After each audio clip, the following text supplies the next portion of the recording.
Did you know that your hormones affect every single system in your body? Stay tuned. Hey guys, it's Dr. Lester again, and today I want to talk to you a little bit more about what hormone imbalance really looks like. So actually a lot of my patients have these issues, and this is significant. So the question is why? A lot of us started our cycles really early. A lot of them were given birth control super early. Some of it was to regulate terrible PMS. Some of it was to regulate irregular bleeding. Some of it was just to not get pregnant. All of those reasons, and now we have an entire generation of women that are either unable to get pregnant, have difficulty getting pregnant, have to have external help to get pregnant, or are being forced into menopause earlier and earlier. When you have 30-year-olds that are having hysterectomies, and you have 19-year-olds who have been bleeding for years, this is a problem. So the question is why? So in today's day and age, there are all sorts of insults that happen to your body. We posted a bunch of things that include estrogen mimickers, estrogen inhibitors, things like that. But truly, there are a ton of different areas. And so I'm just going to kind of give you guys a list of areas to start doing some research in and to start being aware of, because there are so many areas that really affect your hormones. And it's a really big problem. So the first one at the very top of the list is going to be conventional dairy. And it's because it's from a cow who their hormones are producing breast milk. And that is a different amount of balance, of hormonal balance, than what a woman should actually be having at all points in her life. So traditional dairy is not the best option. However, raw dairy, it's less processed. It has some buffers in it that actually make it more digestible, and it has less impact on your hormones. So that might be an option, but really playing with that is pretty important, and finding out whether or not you have a sensitivity to it, because a lot of people do. Which takes me to my next step. Gluten is a huge problem for hormones. For example, gluten and dairy are almost chemically identical to thyroid hormone. This is a problem because remember, we've talked about how all hormones are related to each other. So if gluten and dairy are perpetuating imbalances in the thyroid, then of course you're going to see imbalances throughout the rest of the system as well.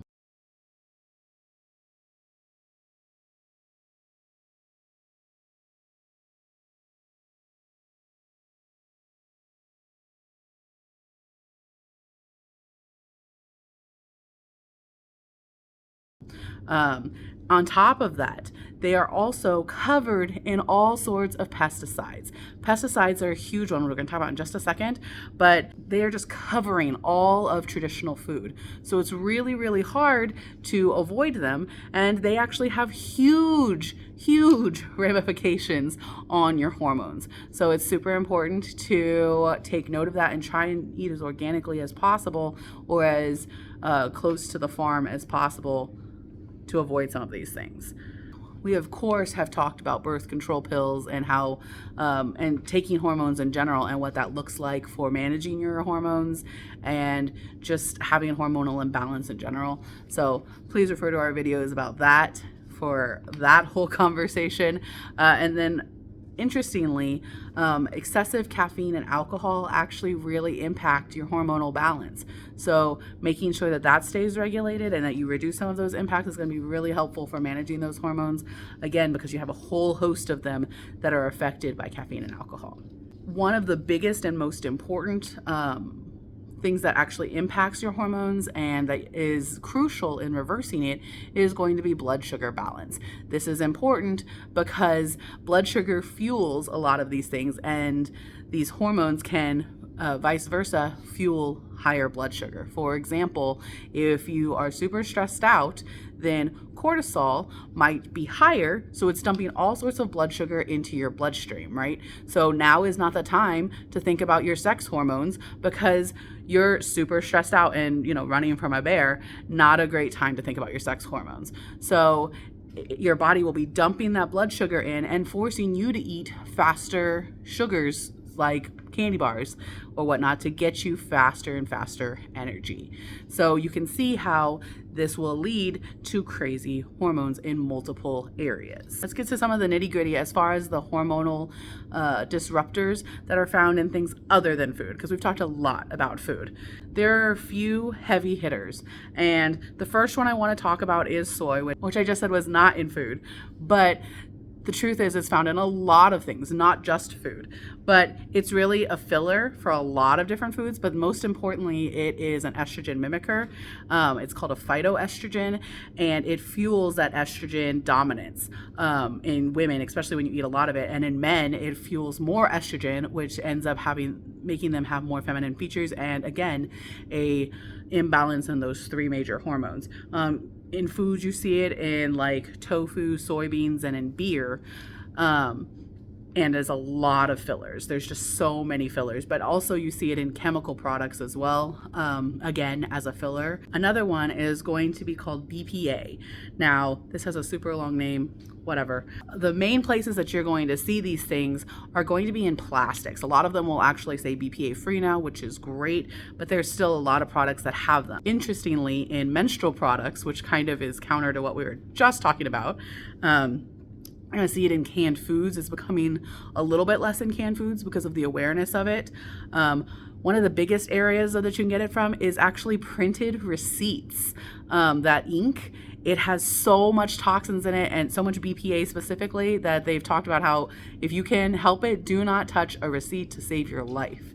CDs, DVDs, a lot of fast food products, microwave popcorn. Now, these things, why would these all have the same thing in common? I think that that's really interesting to say, why would a printer receipt have the same thing as microwave popcorn? Questions that you should be asking.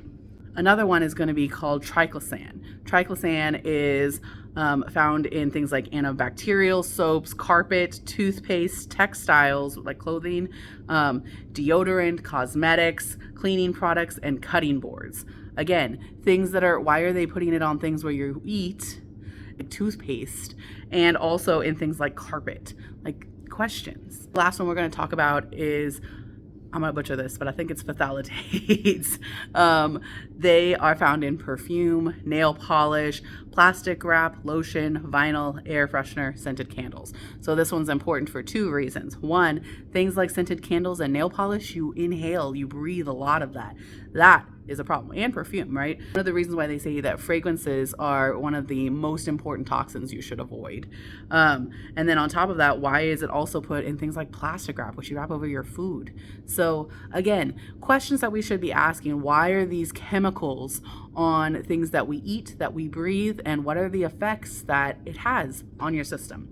I know that that's kind of stressful because you're thinking like, how do I avoid these things?